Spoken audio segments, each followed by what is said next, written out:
Welcome to our show. Let's Talk real estate.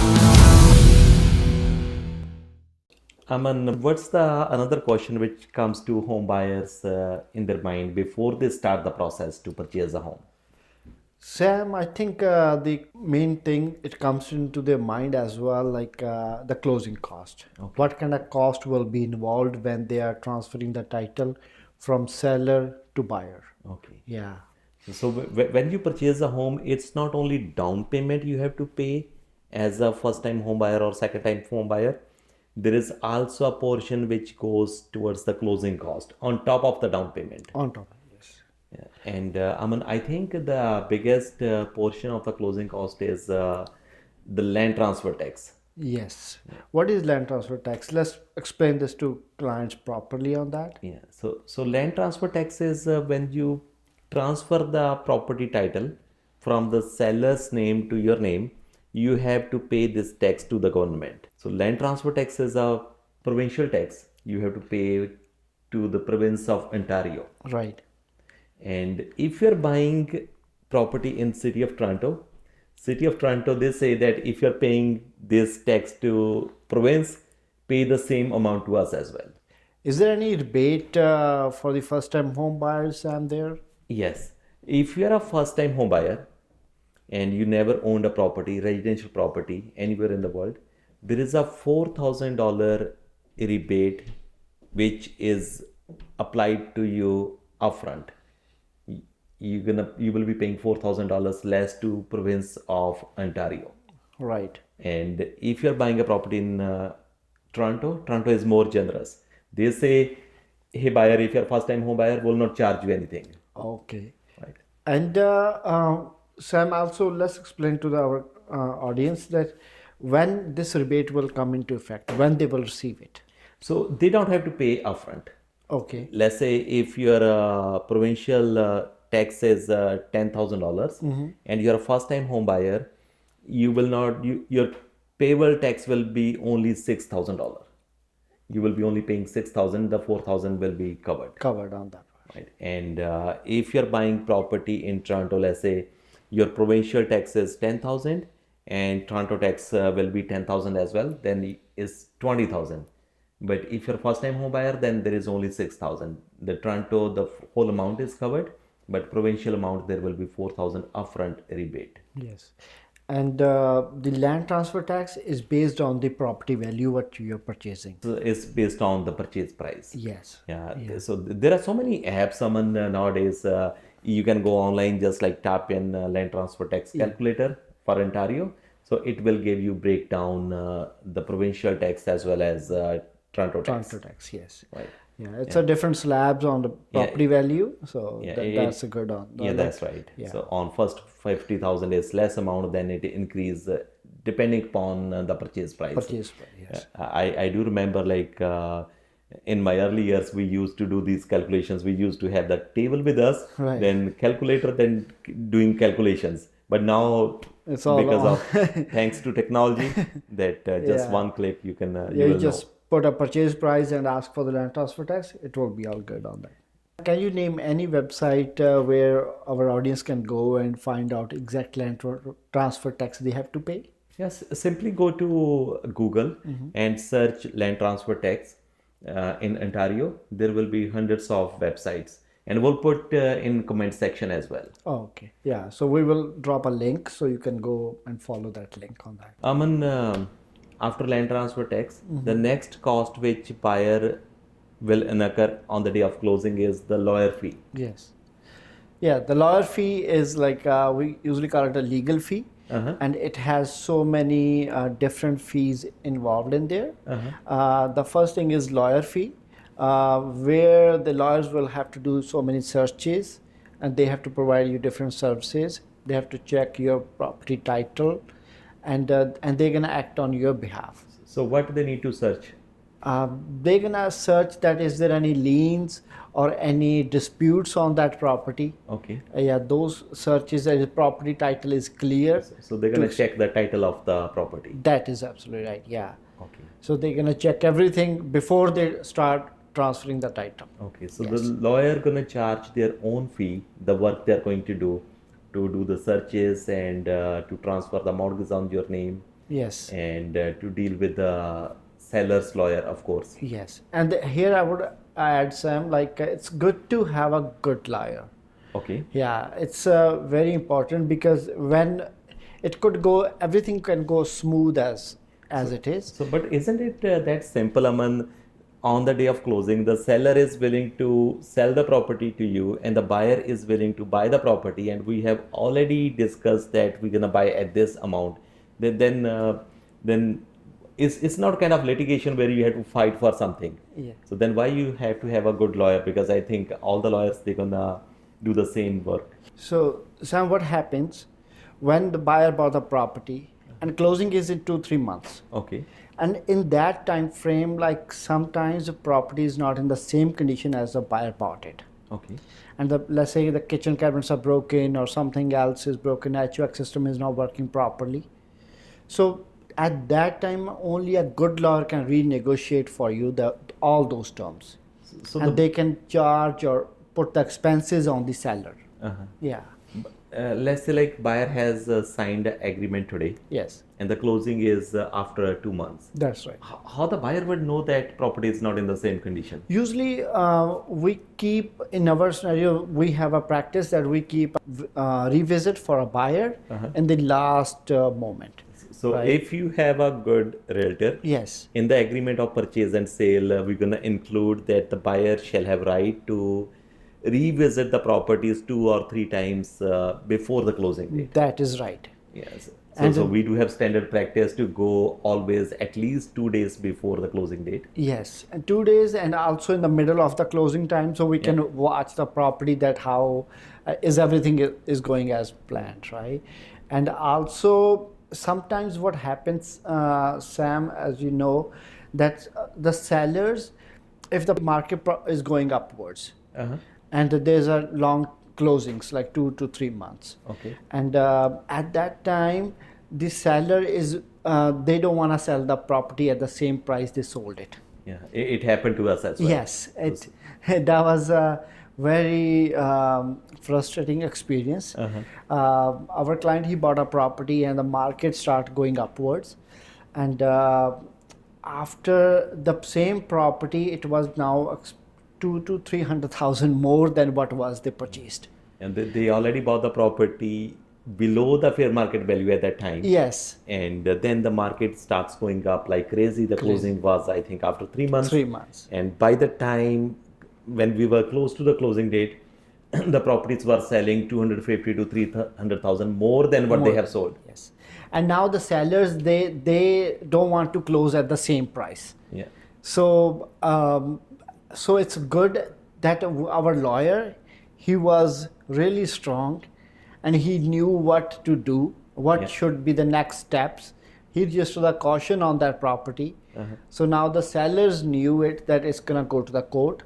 Yep. So they had to sell after the closing date of 15 or like 2 weeks later on. After right? they discovered that they already just the Just caution, a and caution. they are ready to go to the court, Yeah. and they will not be able to sell the property, then they decide to sell at the agreed price. Yes. If the lawyer wasn't strong, then we might end up losing that property. Yes.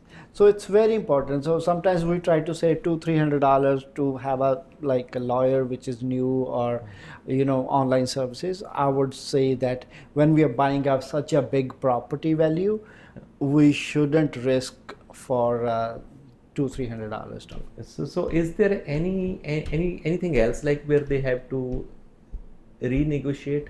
Let's say if the closing gets delayed due to some reason. Yeah, it could be different sides of it. Like if let's say closing got delayed because the seller or buyer, their funds are not at place. So at that time, whatever time is gonna come, like 2 to 3 weeks or 1 week, the seller, only the good lawyer can negotiate a good deal with the seller lawyer. Yeah. So because so much technology is involved in this purchase process. Yeah. Let's say due to some reason the banking system, there is a glitch on the day of closing. Yes. And the funds gets delayed. Now closing cannot happen today, and the closing will be delayed for 1 day. Sometimes the sellers or seller's lawyer, they ask ridiculous amount to the buyers. Yes. If as a purchaser, you do have a strong lawyer.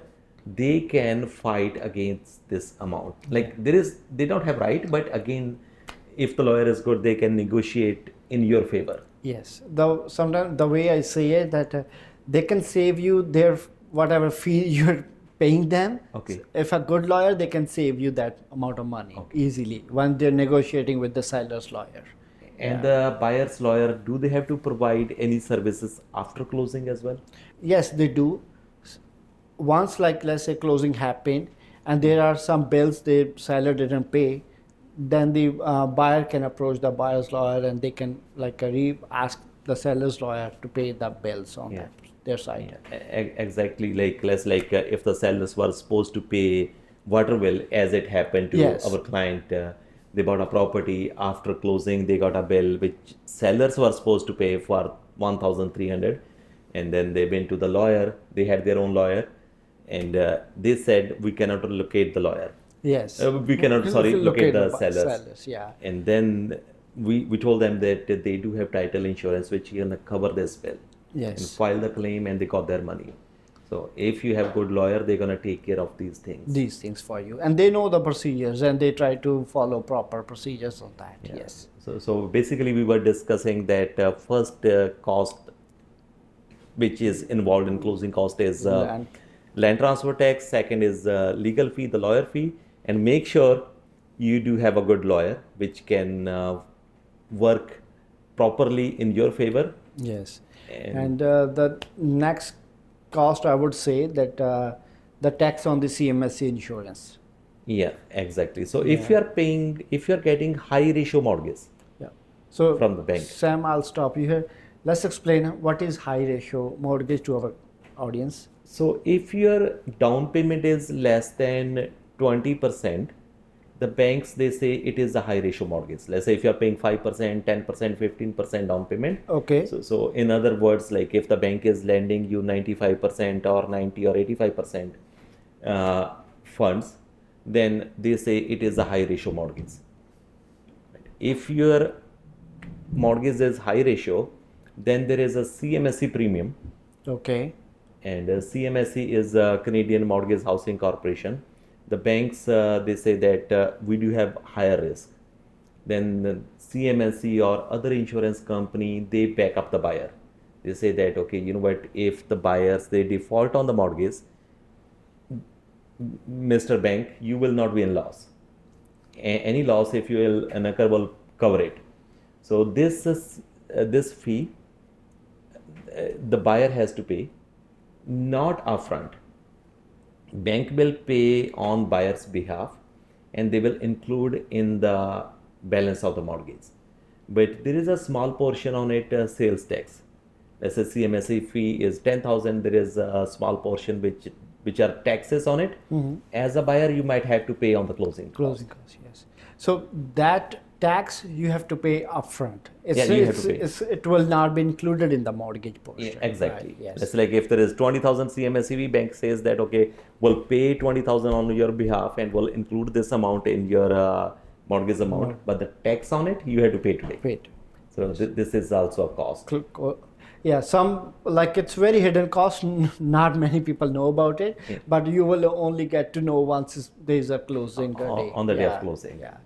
And the fourth thing is adjustments. Yeah, right? Exactly. So the next one is adjustments. So adjustments are basically, let's say your closing date is on July 10th, and sellers might have paid the property taxes to the city for the whole year. Right. And if they're selling the property on July 10th and the taxes are paid up till December 31st, the city will not pay back that amount to the sellers that you bought the property. Right. They said, okay, you know what, we got our taxes for the whole year for this property. Yeah. Now it's your job to deal with the buyers. Yes. So on the day of closing, the buyer have to pay back this extra amount. That is right. It can be either way. Yeah, like if the sellers didn't pay, then the buyer has to pay, and then buyer has to recover from the seller as well. Yeah. Right? So if the seller haven't paid, then the buyer's lawyer will do the adjustments. Yeah. And they will pay to the city, but they have to pay less amount on the day of closing. Yeah. If they already paid, the buyer have budgeted this amount that they will be paying monthly, then it's not monthly. Monthly. They have to pay on the day of closing. Yes. And Yeah, that's why I tell our clients like that they should keep at least 3,000-4,000 on the side, because those adjustments,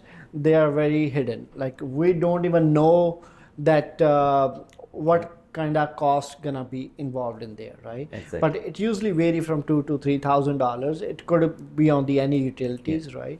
So that is also a very important yeah, factor you there. need to consider it, yes. in your planning. Planning, yes. And the next cost is surprising cost, I usually say. Okay, what does it mean by surprising cost? So this is a cost sometimes you are not aware of it. Okay. But like if your realtor or the person who's helping you to buy the property, they didn't did their due diligence, or they haven't drafted the agreement in your favor, then you might have to pay it on the day of closing. So surprising cost, let's say, nowadays so many home sellers, they do have furnace and AC rental. Right, yeah. It's very common practice nowadays. Like even they try to the sellers, they have like the furnace which is on rent, AC is on rent. If you don't put it properly in the agreement, then you will have to assume that, or if To the purchase seller it. or you have to buy it. Yeah. So we always in our agreement of purchase and sale, to protect our buyer, we always include this clause Yes. that furnace and AC is not rental.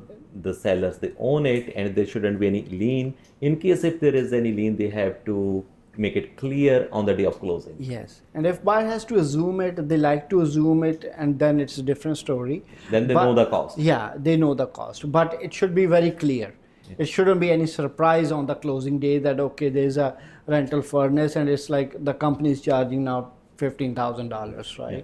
So that is really hard on that day. Exactly. And there is another surprise, Aman, which, let's say, like if you're getting a mortgage from B lender, not from A bank. Yeah.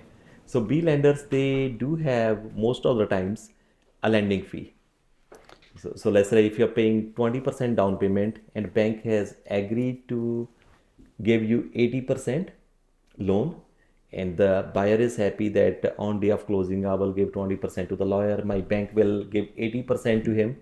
But in the commitment, the bank has included that they will lend the money 80%, but there is 1% lender fee which they will deduct upfront, and they will send only 79% to the lawyer on the day of closing. Right. So additional 1% the buyer has to cover. Yeah, so that's why it's very important to have a proper net sheet where you're taking a mortgage, if you're taking through the CMHC or B lender, or what kind of other costs it could be, which city you are buying the property, right? So it's very important to have all these factors in, and so you will have a clear picture of the closing cost you have to pay on the day of closing. Okay. So there will be no surprise, right? So do you provide this net sheet to all of your buyers? Yes. So when it is provided? When we are trying to put an offer or trying to clear it like on that side, before in that first consultation, we explain them that these costs cannot be involved in there. Yeah, so we have to be prepared for. Yes, once the transaction is halfway, then again we sit with them and explain them that okay, we have to have this much money in the dollar amount. Because at the first consultation, they don't know how much property value they're gonna buy. Exactly. Yeah. So like on our first meeting, we always explain to the buyer Yes. that along with down payment, this is a closing cost you might incur on day of closing. Then in the process, because on day one, the property they are thinking, so many times it changes. Yes. Let's say they had planned to buy a property for 600,000, now they are at 750. Yeah. And in that process, we again explain that for 750, this will be the closing cost. Yes, because those are going to be the exact numbers, right? Exactly. Like on that basis, that okay, depends on the property, when you're closing it, what kind of adjustments. So those things matter. And on before they sign the offer, again, because now we are close to it, we know the exact price. Yeah. And also we know that which bank they're going to go with. And also we know that if there is any rental item, then we again explain to them the closing cost. Yes, and if they have to assume how much is gonna be rental, and if the buyout cost, what is the buyout cost, and if who's gonna pay that cost. So it's very important. Yeah. So if you're looking to purchase a home, and you should always figure out your closing cost because it's a big amount, and so that you can plan it accordingly. And we do have a net sheet which we can provide to you without any cost and obligation. So comment below and we'll send it to you, or even we can sit with you, we can discuss the whole closing cost along with the other requirements, and there will be no cost and no obligation. Yes, for sure. And if you want to give us a phone call, we are always here to answer all of your queries on that. Okay. And definitely we have lawyers and other in our professionals. We can refer you good lawyers who we worked with in past and did a great job for our clients. So that is also good. So thanks a lot, Aman, for all this information. Thank you, Sam. Thank you.